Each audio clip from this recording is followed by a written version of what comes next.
Start करूया. सगळं ऐकू येतंय ना माझं? सगळ्यांना आवाज ऐकू येतोय ना? चालू करूया.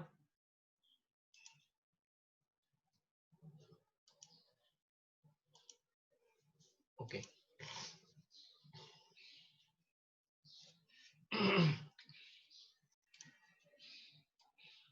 बघा, लास्ट लेक्चरला आपण ना गॅस्ट्रेशन एक्सप्लेन केलेलं. तर मी परत एकदा रिपीट करतो, का लाईट गेली शेवट शिकवताना. Actually what is gastrulation? See, gastrulation is a dynamic process. What happen you know, whatever the process of blastulation जी स्टार्ट होते, त्याच वेळेला सायमल्टेनियसली गॅस्ट्रेशनची प्रोसेस स्टार्ट, इम्प्लांटेशन जी स्टार्ट होतं, त्याच वेळेला ब्लास्ट्रेशनची प्रोसेस स्टार्ट होते. त्याच्यामध्ये ना सेल्स रिअरेंज आणि रिऑर्गनाइज होतात. अँड रिअरेंज अँड रिऑर्गनायझेशन होऊन 3 जर्म लेअर तयार होतो. That is called as ectoderm, mesoderm and endoderm. या प्रोसेसला गॅस्ट्रेशन म्हणतात. So gastration is a dynamic process in which the rearrangement and reorganization of cell to form 3 germ layer, namely ectoderm, mesoderm and endoderm, is called as gastration. Gastration ही process 2 step मध्ये होते actually. ज्या म्हणजे in this process formation of gastrula from the blastocyst ही त्यांनी दुसरी definition दिली आहे, पण ती तेवढी बरोबर नाही आहे. Okay. In gastrulation stage there are 2 important events which are takes place actively. The first one is differentiation of blastomeres. म्हणजे जे काही ब्लास्टोमिर्स तयार झालेले असतात ब्लास्टोसिसच्या स्टेज मध्ये, ते डिफरन्शिएट होतात. म्हणजे कोण तर बाहेरचा जो लेअर आहे त्याला आपण ट्रोफोब्लास्ट म्हणतो, आणि आतली जी सेल आहे त्याला इनर मास ऑफ सेल म्हणतात. या इनर मास ऑफ सेल जो आहे, या इनर मास ऑफ सेल मध्ये हे सगळं होतं, बरोबर. ट्रोफोब्लास्ट तसंच राहतो, आणि इनर मास ऑफ जो सेल आहे, हा इनर मास ऑफ सेल मध्ये रिअरेंजमेंट आणि रिऑर्गनायझेशन होतं. तर त्याचं पहिलं तर differentiation of blastomere, and second one is morphogenic movement, आणि मग त्या सेलची मुवमेंट होते, मॉर्फॉलॉजिकल मुवमेंट. ओके. नाव कसं होतं ते बघूया. तत्पूर्वी ना आपण असं बघूया. बघा, हा एक डायग्राम आहे ज्याच्यामध्ये हा ब्लास्टोसिस्ट आहे, ही इनर मास ऑफ सेल्स आहेत, आणि ह्या सगळ्या सेल्स दिसत आहेत, या सगळ्या ट्रोफोब्लास्ट आहेत. आता ज्या इनर मास ऑफ सेल्स आहेत ना, या इनर मास ऑफ सेलची खालची जी लाइनिंग आहे, म्हणून आपण त्याला म्हणूया inner lining of the inner mass of cell. Inner lining of the inner mass of cell form become flat. Okay. Or you can say become squamous. Squamous नाही, sorry, flatted म्हणूया, become flat. And this flat layer नाव called as endoderm. पण एंडोडर्मच इकडे त्यांनी दुसरं नाव दिलंय हायपोब्लास्ट, कारण प्री एक्टोडर्म आहे ते. प्री एक्टोडर्म असल्यामुळे, प्री एंडोडर्म असल्यामुळे त्याला म्हणतात हायपोब्लास्ट. हा जो फर्स्ट लेअर तयार होतो, पहिला जर्म लेअर येतो ना, तो एंडोडर्म तयार होतो. नंतर तयार होतो तो एक्टोडर्म तयार होतो, आणि एक्टोडर्म आणि एंडोडर्मच्या मध्ये तयार होतो त्याला म्हणतात मिसोडर्म. सो एक्टोडर्म जो आहे, तो एक्टोडर्मला आता इकडे नाव दिलं त्यांनी हायपोब्लास्ट असं नाव दिलंय. आणि जो एक्टोडर्म तयार होतो त्याला त्यांनी नाव दिलंय एपिब्लास्ट. थोडक्यात हायपोब्लास्ट म्हणजे एंडोडर्म आणि एपिब्लास्ट म्हणजे एक्टोडर्म. सो आतला जो लेअर आहे तो फ्लॅटेड होतो, आणि पहिला लेअर तयार होतो त्याला म्हणतात एंडोडर्म और हायपोब्लास्ट. नंतर उरलेले जे सेल्स आहेत, म्हणजे इनर मास ऑफ सेल्स आहेत, ते कॉल्युमिनार होतात. असे 3 डायमेन्शनल फिगर आहे, कॉल्युमिनार होतात, आणि कॉल्युमिनार होऊन दुसरा लेअर तयार होतो त्याला म्हणतात एक्टोडर्म, ज्याचं दुसरं नाव आहे एपिब्लास्ट. आता एंडोडर्मचे जे सेल्स आहेत ना, हे एंडोडर्मचे सेल्स खालच्या बाजूने डिवाइड व्हायला लागतात. असे खालच्या बाजूने डिवाइड व्हायला लागतात. कुठनं तर ट्रोफोब्लास्टच्या आतल्या साईडने, आणि इनर पार्टने डिवाइड होत होत होत होत ती कॅव्हिटी तयार करतात, त्याला म्हणतात प्रायमरी योक सॅक. बरोबर, याला म्हणतात प्रायमरी योक सॅक. म्हणजे ट्रोफोब्लास्ट आणि प्रायमरी योक सॅक याच्यामध्ये काही मिसोडर्म असतं, मिसोडर्म काही सेल्स असतात, त्याला म्हणतात एक्स्ट्रा मिसोडर्म असं त्याला म्हणतात. आता हा जो काय कॅव्हिटी आहे, that cavity is called as primary yolk sac. पुढे काय होतं बघा, आता जो एपिब्लास्ट आहे ज्याला आपण म्हणतो एक्टोडर्म, ह्या एक्टोडर्मच्या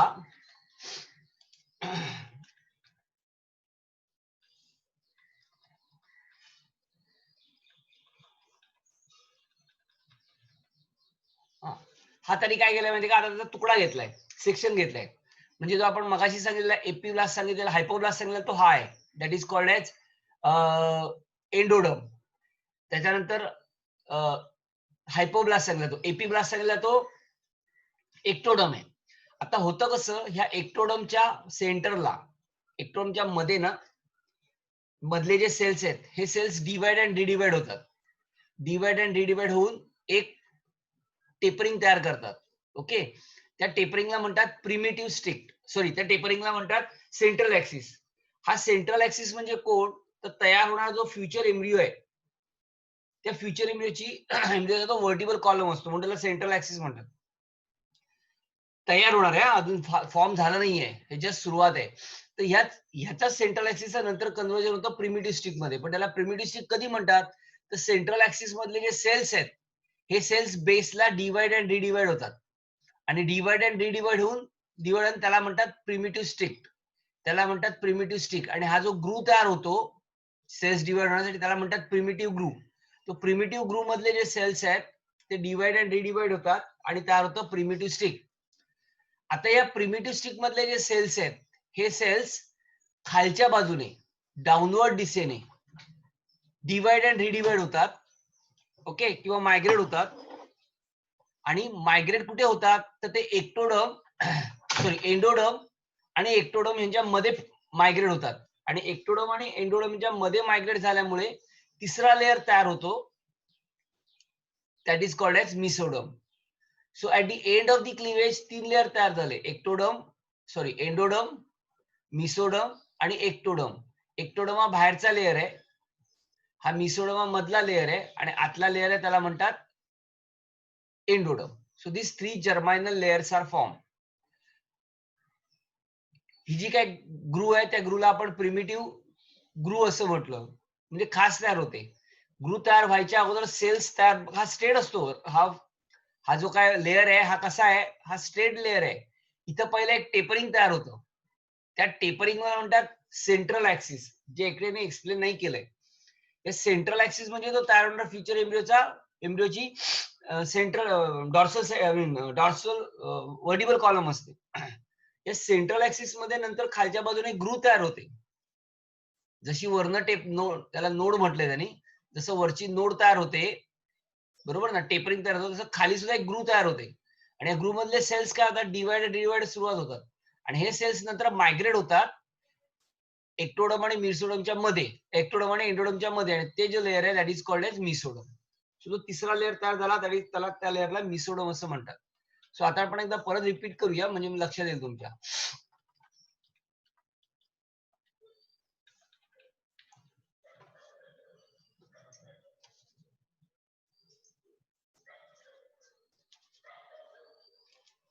बघा,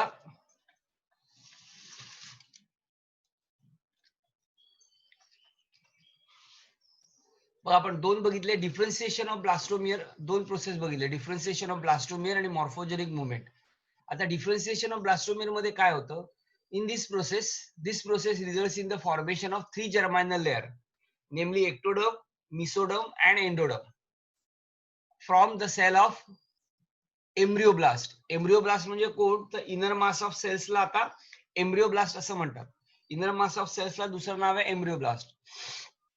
मॉर्फोजेनिक मुवमेंट, इथं काय होणार, these are different types of movement to reach their definite place in the embryo. म्हणजे जे काही सेल्स तयार होतात, ते त्यांच्या डेफिनेट जागी जाऊन बसतात. That is called as morphogenic movement. The gastrulation begins in the embryoblast cells on about 8 days after fertilization. म्हणजे फर्टिलायझेशनच्या 8व्या दिवसानंतर. म्हणजे थोडक्यात इम्प्लांटेशन आणि गॅस्ट्रुएशन ची प्रोसेस सायमल्टेनियसली होते. नाव बघा तरी काय सांगितलं, cells on the free end म्हणजे इनर मास ऑफ सेल्स आहे. सो किंवा त्याला आपण असं म्हणूया, inner lining of the inner mass of cells. So cells of the free cell on the free end of inner mass of cells called hypoblast. म्हणजे ह्या लेअरला हायपोब्लास्ट असं म्हणतात. Which is called as primitive endoderm. तयार होणारा तो endoderm आहे. Become flattened, start dividing and grow downward towards the blastocele cavity of the blastocyst. तो जो पहिला लेअर तयार होतो that is called as primitive endoderm. तो एंडोडर्म त्यांनी अशी दिलं नाहीये, खरं तर असं यायला पाहिजे होतं. The inner mass of inner lining of the inner mass of cell become flattened and form first germ layer, which is called as endoderm, which is a hypoblast, which is a endoderm. Now this endoderm or hypoblast migrate, okay, or you can say grow downward towards the blastocoel cavity of blastocyst. म्हणजे इकडे ही कॅव्हिटीच्या आत divide व्हायला सुरुवात होते. पुढे काय होतं बघा. Now this layer is called as endoderm, is the first to differentiate. हा पहिला लेयर आहे. Now it grow within the blastocele and form a sac called as yolk sac. आणि इथे हा yolk sac, त्याला प्रायमरी yolk sac असं म्हणतात. हा yolk sac तयार होतो. Now the remaining cells of the inner mass of cells, आता जे उरलेले inner mass of cells आहेत in contact with the cells of Ruber are called as epiblast. Cells of Ruber म्हणजे कुठला पार्ट बघितलेला, जो inner mass of cells च्या contact मध्ये ते सगळे cells. So that is called as cells of Ruber. So remaining cells of the inner cell mass in contact with the cells of Ruber are called as epiblast. म्हणजे तो झाला आता ectoderm. म्हणजे दोन लेयर तयार झाले, ectoderm आणि endoderm. हे ectoderm आणि endoderm together form embryonic disc from which the entire embryo is developed. So both the layer form a flat bilamellar म्हणजे दोन लेयर ने embryonic disc. From embryonic disc entire embryo is developed actually. After formation of endoderm, the second layer to be differentiated in the ectoderm. दूसरा layer तयार झाला आता. Now cells of the epiblast मध्ये असलेले cells starts divide and redivide and move in such a way that they enclose the amniotic cavity.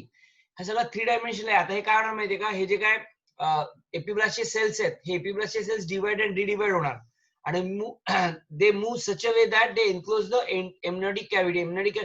थोडक्यात ही cavity form होते उरलेल्या सेल पासून. उरलेल्या एक बघा, एक्टोडर्म तयार झाला, एंडोडर्म तयार झाला, उरलेले जे काही सेल्स आहेत एपिब्लास्ट सेल्स म्हणजे इनर मास ऑफ सेल्स, ते इनर मास ऑफ सेल्स काय तयार करतात, हळूहळू एमनियोटिक कॅव्हिटी तयार करतात. ह्याच्या आत हा फिटस असतो. एमनियोटिक कॅव्हिटीचे सेल्स आहेत हे, त्याला एमनियोजेनिक सेल्स असं म्हणतात. हे सेल्स फ्लुइड तयार करतात, that is called amniotic fluid.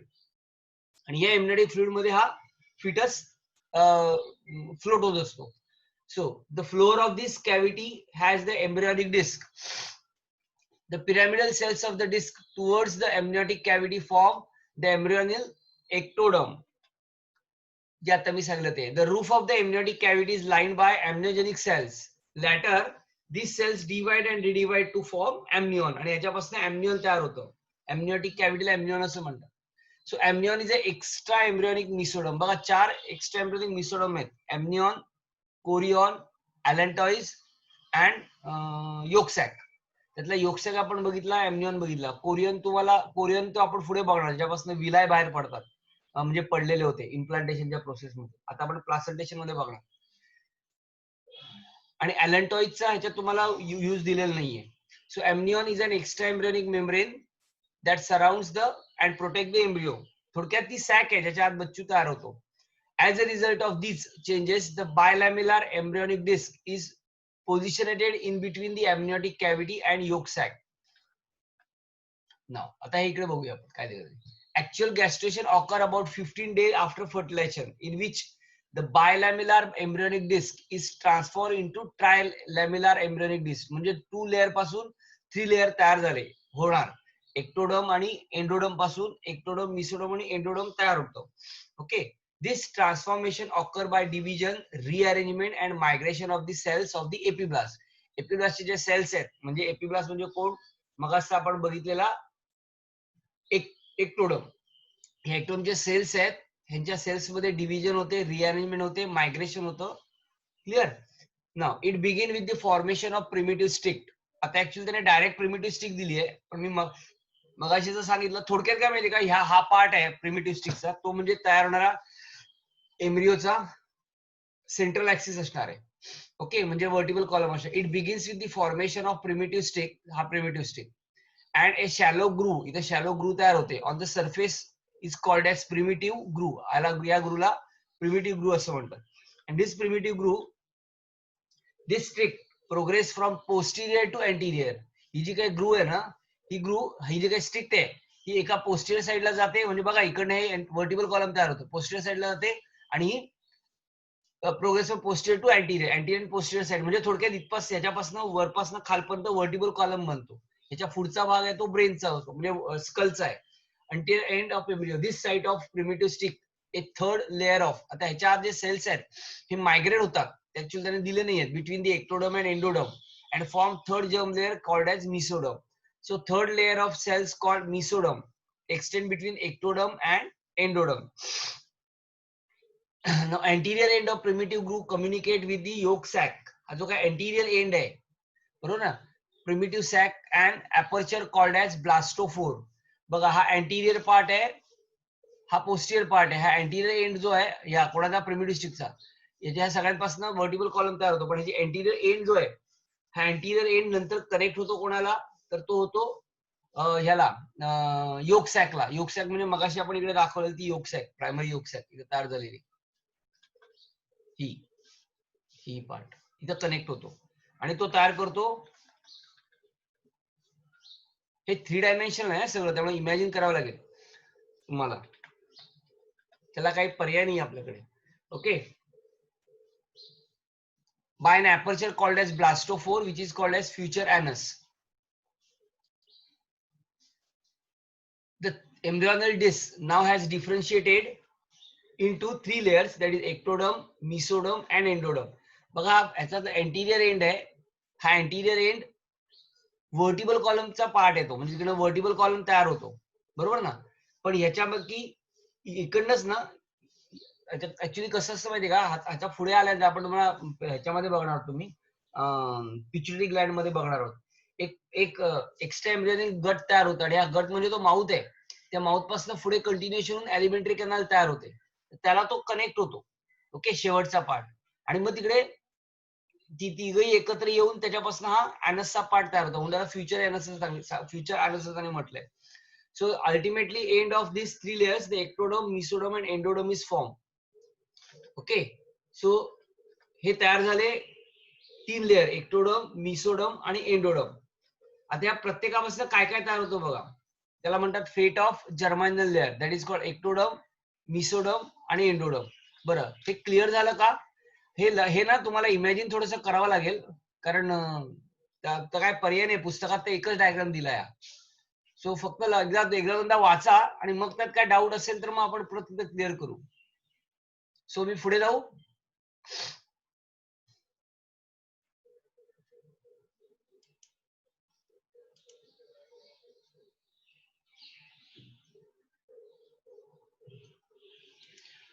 Okay, बघा 3 लेअर कोणते आहेत.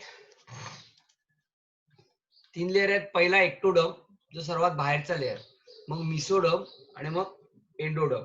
आता कोणकोणते लेअर काय काय तयार करतात बघा. एक्टोडर्म काय तयार करतो, ectoderm give rise to epidermis of skin, hair, nails, sweat gland, salivary gland, mammary gland, lacrimal gland म्हणजे tear gland, sebaceous gland, cornea, lens, retina, conjunctiva, conjunctiva डोळ्याचा पार्ट आहे सगळा, nasal epithelium, enamel of teeth, internal and external ear, foregut, hindgut म्हणजे alimentary कॅनलचे 2 part, foregut चुकून बोललो, foregut, midgut, हा alimentary कॅनलचे 2 part, foregut, midgut, then adrenal medulla म्हणजे ऍड्रिनल ग्लँडचा फक्त मेडुलाचा पार्ट तयार होतो, कॉर्टेक्सचा पार्ट हा नाही तयार करत.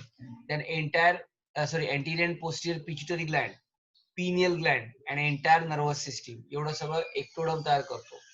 मिसोडर्म तयार काय करतो, mesoderm forms all types of muscle except iris muscles and ciliary muscles of eye which originate from ectoderm. ते एक्टोडर्म पासून तयार होतात.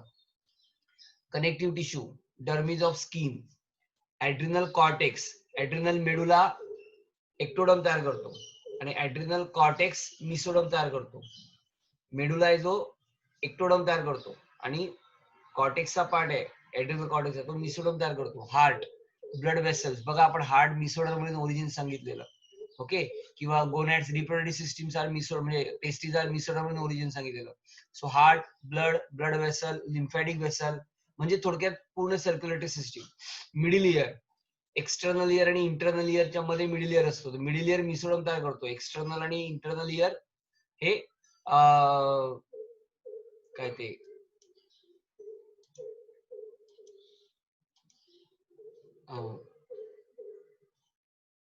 मिसोडम तयार करतात. म्हणजे डेंटाईन ऑफ टीथचं dentine, urinary and reproductive duct.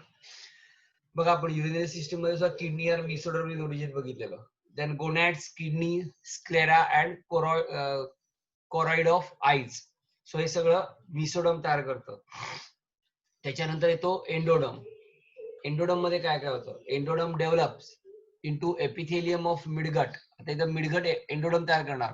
Foregut आणि हाइंडगट मिसोडम तयार करतं. So midgut gland of stomach and intestine, tongue, tonsils, lungs, trachea, bronchi, larynx, okay, urinary bladder, vagina, liver, pancreas, thyroid gland, parathyroid gland, thymus gland, eustachian tube.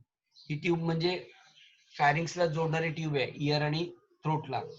Then epithelium of urethra, युरेथ्राचा epithelium and lining of middle ear आणि middle इयरचा lining. एवढे सगळे एंडोडम तयार करतात. तर इथं तुम्हाला ना कधी कधी काय विचारणार, एक्टोडम, मिसोडम, एंडोडम एका साईडला देणार आणि दुसऱ्या साईडला काय तयार करतात ते 3 पार्ट देणार. म्हणजे आता उदाहरणार्थ एपिथेलियम ऑफ युरेथ्रा, त्याच्यामध्ये देणार त्यांनी ब्लड वेसल, सर्क्युलेटरी सिस्टीम, एकामध्ये नर्वस सिस्टीम, बरोबर ना, किंवा फॉर्मेशन ऑफ फोडगट किंवा एपिथेलियम. मग तुम्हाला मॅच करायला सांगतील किंवा मग प्रत्येकाचे 2-2 ओरिजिन विचारतील. तर असं येऊ शकतं, हे थोडं लक्षात ठेवायचं. त्याला काय पर्याय नाही आहे ना. दुसरा आपण बघूया ना, स्टेम सेल. स्टेम सेल म्हणजे काय? These are the undifferentiated somatic cells of multicellular organism. Multicellular organism मध्ये undifferentiated cells असतात, त्याला स्टेम सेल्स असं म्हणतात. They are capable of give rise to many more cells of the same type or they can also differentiate into other type of cell. आता ही therapy आली, stem sale therapy. ह्याच्यामध्ये काय केलं होतं, ते ह्या सेल पासून ना कुठल्याही प्रकारचे सेल्स तयार करता येतात. फक्त ते प्लासेंटल कॉर्ड मधनं म्हणजे अम्बिलिकल कॉर्ड मधनं घेतलेले असतात. म्हणजे आई आणि बच्चूच्या कॉर्ड मधनं घेतलेले असतात, त्याला अम्बिलिकल कॉर्ड म्हणतात. तर ते घेऊन स्टोअर करतात आणि ते स्टोअर केल्यानंतर जेव्हा हवे त्यावेळेला वेगवेगळं काढण्यासाठी, पण त्याच पेशंट मध्ये म्हणजे त्याचे ओरिजिन असलेल्या माणसांमध्ये ब्लड रिलेशन मध्ये असेल तरच त्याचा यूज होतो. कोणाचे स्टेम सेल कोणालाही चालत नाही. So bone marrow cells, blood stem cells, cord cells और umbilical cord cells are the example of stem cell. Bone marrow मध्ये पण सेल्स असतात, स्टेम सेल्स असतात. So they can be use in the treatment of, म्हणजे ह्या गोष्टीला दिलं जातं, Parkinson disease, Alzheimer disease, diabetes, leukaemia and arthritis. यासाठी स्टेम सेलचा उपयोग केला जातो पुढे, जर पेशंटला जर तो आजार असेल तर. आता आपण पुढचा पार्ट बघणार ती म्हणजे प्रेग्नन्सी. प्रेग्नन्सीला दुसरं नाव आहे gestation. So it is the condition of carrying one or more embryo in the uterus is called as gestation. म्हणजे एक किंवा एकापेक्षा जास्त एम्ब्रियो युटरस मध्ये कॅरी करण्याच्या कॅपॅसिटी करता त्याला प्रेग्नन्सी किंवा गॅस्टेशन असं म्हणतात. It is a condition of carrying one or more embryos in the uterus is also called as gestation. See basically काय होतं या प्रेग्नन्सी मध्ये, देर आर प्रेग्नन्सी ना ऍक्च्युली 9 मंथ 9 डेजची असते. म्हणजे 260 days from day of fertilization or 280 days from first day of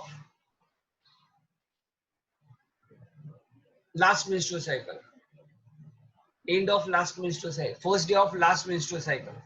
okay, थोडक्यात काय तर प्रेग्नन्सी जी आहे त्याचा स्पॅन आहे 260 days from day of fertilization. आता फर्टिलायझेशन झाल्यानंतर चे 260 दिवस, फर्टिलायझेशन झाल्यानंतर 260 दिवस किंवा मागच्या मेन्स्ट्रुअल सायकलचा पहिला दिवस, मागच्या मेन्स्ट्रुअल सायकलचा पहिला दिवस तिथपासून 280 दिवस सोडतात किंवा 280 दिवस मोजतात आणि 280 दिवस 280वा दिवस जो येतो that day is day of pregnancy, that is date of pregnancy.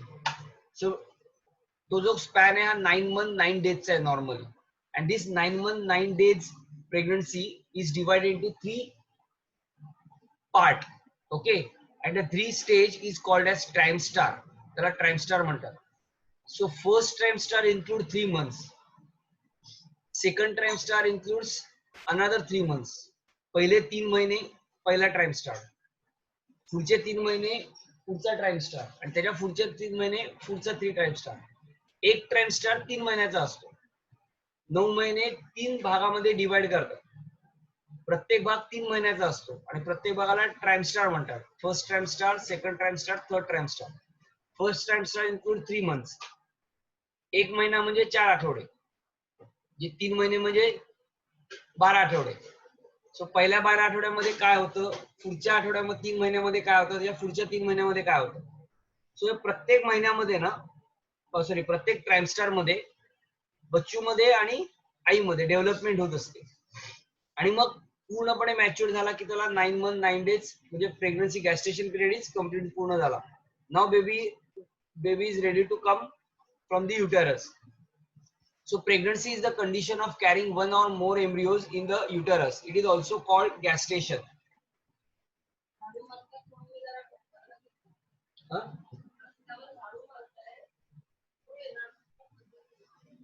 It is referred to period between fertilization of the egg up to partulation. म्हणजे fertilization of egg up to partulation पर्यंत हा period आहे. Okay. The average period of pregnancy in human lasts for 266 days. चुकून 260 बोललो, 266 days from fertilisation. आता बघा हा ना मोजणं कठीण आहे, कारण फर्टिलायझेशन कधी होते कसं कळणार ना, हे कळत नाही नॉर्मल केस मध्ये. पण 280 days मात्र घेतलं जातं. 280 days count from LMC, last menstrual cycle. Last menstrual cycle कधी आलेली, कारण ती सायकल आल्यानंतर पुढची सायकल चालू झाली, त्याच्या 14व्या दिवशी एग रिलीज झाला आणि त्याच्यानंतर फर्टिलायझेशन झालं. म्हणून लास्ट मेन्स्ट्रुअल सायकलचे आल्यानंतरचा पहिला दिवस, the first day of last menstrual cycle. Last menstrual cycle संपल्यानंतरचा पहिला दिवस, तिथपासून मोजायला सुरुवात झाला. म्हणजे फॉर एक्झाम्पल एखाद्या फिमेलला असं धरून चला, जानेवारी महिन्यामध्ये सायकल आली 28 दिवस, पहिल्या दिवसापासून 28व्या दिवशी सायकल तिची पूर्ण झाली.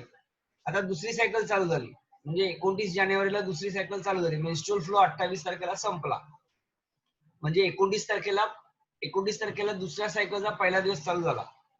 आता हा जो सायकल चालू झालेला दिवस आहे, त्याच्यानंतर 29 तारखेनंतर 14व्या दिवशी एक रिलीज होणार, बरोबर. म्हणजे फेब्रुवारीच्या समथिंग 12-13 तारखेला. मग हा रिलीज झाल्यानंतर फर्टिलायझेशन झालं. फर्टिलायझेशन झाल्यानंतर पुढे सायकल यायला पाहिजे, ती आली नाही का, कारण एक फर्टिलाइज झालेला होता, म्हणजे ती फिमेल कन्सिव्ह झाली. मग आता मोजणार कसं, तर 29 तारखेपासून 280 दिवस सोडतात. 280वा जो दिवस येतो हे सगळं अप्रॉक्सिमेटली, हा हे नॉट म्हणजे असं डेट ऑफ डिलिव्हरी जर दिलेली असेल त्याच दिवशी डिलिव्हरी होत नाही. हे थोडेसे 3-4-5 दिवस मागे पुढे होतातच नेहमी. त्यामुळे ही अप्रॉक्सिमेटली डेट आहे, पण नॉर्मली असं मोजतात, म्हणजे डिलिव्हरीचा डेट दिली जाते. सो ती 280वा दिवस तो म्हणजे ती झाली date of delivery. So last menstrual cycle कधी आली आहे त्याच्यापासून तो दिवस मोजायला सुरुवात करतो, त्याच्या पुढचा दिवस. पहिला जो आहे 266 डेज फर्टिलायझेशन, हे शक्य नाहीये नॉर्मल फिमेलला. शक्य नाही का, कारण फर्टिलायझेशन कधी होणार माहित नाही ना. आय मीन फर्टिलायझेशन कधी झालं माहित नाही, इंटरनल प्रोसेस आहे. पण हे कधी करतात माहितीये का, कधी कधी असं असतं की कपलला, म्हणजे जे काही कपल असतं मेल फिमेल, त्यांना त्यांचं फर्टिलायझेशन होत नाही, म्हणजे कन्सिव्ह राहत नाही फिमेल. मग त्यावेळेला त्याला मॉनिटर करतात फिमेलला. मॉनिटर कसं करतात, तर ते फिमेलची सायकल कधी आहे ती विचारतात. आणि नॉर्मली आता फॉर एक्झाम्पल 1 तारखेला सायकल, मागची सायकल संपून 1 तारखेला चालू झाली आहे, तर जानेवारीच्या 1 तारखेला जर सायकल चालू झाली आहे तर 14 तारखेला एक रिलीज व्हायला पाहिजे ऍज पर रूल. मग 14 तारखेच्या 4-5 दिवस, 3-4 दिवस अगोदर आणि 3-4 दिवस नंतर असं त्या फिमेलला मॉनिटर करतात. म्हणजे चक्क काय म्हणतात त्याला, वजानामध्ये कॅथेटर टाकतात आणि टीव्ही वरती, स्क्रीन वरती मॉनिटर करतात एक रिलीज होते की नाही, कारण सोनोग्राफी मध्ये कळत नाही. फेलोपियन ते कळतं कसं, तर नॉर्मली एक दिसतच नाही, नॉर्मली कळतं कसं, फेलोपियन ट्यूब मधली जी फिमरी आहे ती ओव्हरीच्या जवळ जाते दोन्ही फिमरिया लांब असतात. मी मागच्या वेळेला असं सांगितलं, जी ओव्हरी ऍक्टिव्ह असेल त्या ओव्हरीच्या बाजूला असलेले फिमरिया ते जास्त ओव्हरीच्या जवळ येतात. याचा अर्थ ही ओव्हरी ऍक्टिव्ह झाली आणि आता या ओव्हरीमधनं एक रिलीज होणार असं इंडिकेशन आहे. सो असं ते मॉनिटर करतात आणि मॉनिटर केल्यानंतर त्यांना कळते की आता एक बस झालंय, मग एक रिलीज झालाय, एक रिलीज झाला फेलोपियन ट्यूब मध्ये आलाय. ह्या पिरियड मध्ये त्या कपलला काय केलं जातं, लेट देम अलाव टू कॉप्युलेट. या फेज मध्ये मेल फिमेलला जवळ यायला सांगतात. सो जवळ यायला सांगितलं म्हणजे ऑब्विस 24 तास लावून ठेवलेलं नसतं. हे चेकअप करण्यासाठी करतात फक्त. आणि नंतर त्यांना सांगतात नाव त्यांना कॉप्युलेशन करायला सांगतात. मग म्हणजे थोडक्यात तो झाला त्यांचा डेट ऑफ फर्टिलायझेशन. पण हे मॉनिटर केल्यानंतर समजू शकतं. अदरवाईज आणि हे फार कमी याच्यामध्ये कळतं, पण ही नॉर्मल मेथड आहे ज्याची 280 days counted from LMC, that is last menstrual cycle. Last menstrual cycle कधी आली त्यापासून पहिला दिवस मोजतात. First day of last menstrual cycle. Last menstrual सायकलचा पहिला दिवस. This pregnancy period of approximately 9 months is divided to 3 trimester of 3 months each. 9 months 3 भागामध्ये डिवाइड करतात आणि प्रत्येक 3 महिन्यामध्ये एक ट्राइमस्टार आहे. Okay, so